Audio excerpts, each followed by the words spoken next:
kulgili voqea aytib beraman.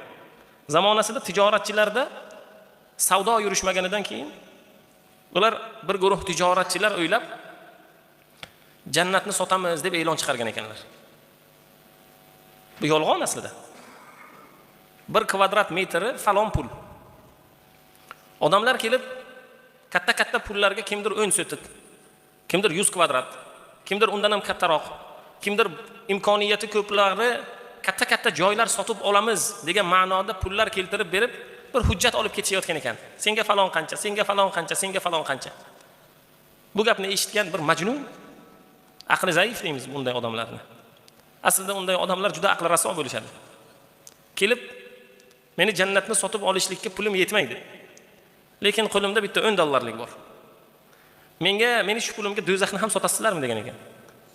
Ular kulib, bu majnun bo'lsa, bir aqli zaif bo'lsa, mayli shunday qila qolamiz. Senga bir hujjat beramiz. Shu seni $10 Alloh seni baraka bersin, do'zaxni hamma joyini senga sotdik degan ekan.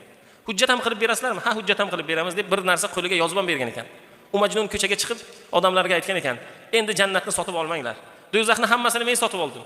Alloh taolo endi sizlarni qayerga kiritadi? Jannatga kiritadi. Do'zaxni hammasi meniki, men unga odamlarni kiritishga qo'ymayman degan ekan.